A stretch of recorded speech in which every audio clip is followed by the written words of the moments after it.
मोदीजींच्या नेतृत्वाखाली या देशामध्ये NDAचं सरकार, त्याचबरोबर राज्यामध्ये देखील महायुतीचं सरकार, माननीय मुख्यमंत्री देवेंद्र फडणवीस साहेब असतील, उपमुख्यमंत्री एकनाथजी शिंदे साहेब असतील, त्याचबरोबर या उल्हासनगर महानगरपालिकेमध्ये सुद्धा महायुतीचंच सरकार जे आहे, सत्ता जी आहे ती बसली पाहिजे, ही इच्छा जी आहे प्रत्येक कार्यकर्त्याची होती। जरी आम्ही निवडणूक वेगवेगळ्या लढलो तरी या उल्हासनगर महानगरपालिकेमध्ये जर आपण आकडे बघितले की इथे विरोध करायला विरोधक सुद्धा शिल्लक नाही, अशी परिस्थिती जी आहे शिवसेना आणि भारतीय जनता पार्टीची या ठिकाणी आहे।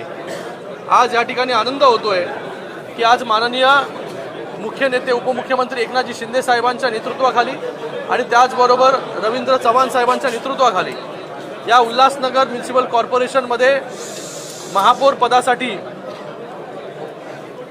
सौ निकम मॅडम आणि त्याचबरोबर उपमहापौर पदासाठी अमर लुंडजी, हे दोन्ही जे आहे शिवसेना आणि भारतीय जनता पार्टी याचे उमेदवार जे आहे हे या ठिकाणी त्यांनी उमेदवारी अर्ज भरलेला आहे। या Ulhasnagar municipal कॉर्पोरेशनमध्ये Shiv Sena, Bharatiya Janata party, Sai party, Vanchit Bahujan आघाडी, RPI और कोई बचा है क्या, अपक्ष और जे काय अपक्ष, हे सगळे जे आहेत या सगळ्यांची सत्ता जी आहे ही या ठिकाणी बसलेली आहे। विरोधक जे आहे या उल्हासनगर म्युनिसिपल कॉर्पोरेशनमध्ये जे आहे आता विरोधक शिल्लक जे आहे ते राहिलेलं नाही।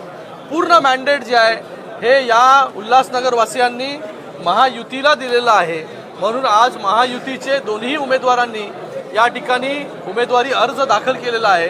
येणाऱ्या 3 तारखेला या उल्हासनगर म्युनिसिपल कॉर्पोरेशनमध्ये शिवसेनेचा महापौर बसेल आणि त्याचबरोबर भारतीय जनता पार्टीचा उपमहापौर या ठिकाणी बसेल आणि भविष्यामध्ये चांगलं काम या उल्हासनगर म्युनिसिपल कॉर्पोरेशनमध्ये ही दोन्ही मंडळी आणि त्याचबरोबर सगळे नगरसेवक जे आहे हे या ठिकाणी मिळून करतील। महापौर उपमहापौरचा फॉर्म्युला किती वर्षाचा ठरलेला आहे? आत्ता बघा, महापौर शिवसेनेचा झालेला आहे, उपमहापौर भारतीय जनता पार्टीचा झालेला आहे।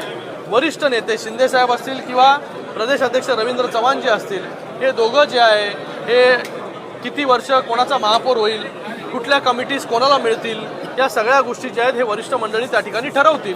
पण या ठिकाणी कोणाला किती वर्ष मिळेल त्यापेक्षा महायुती एकत्र मिळून काम करेल या शहराच्या डेव्हलपमेंटसाठी, हे महत्त्वाचं आहे।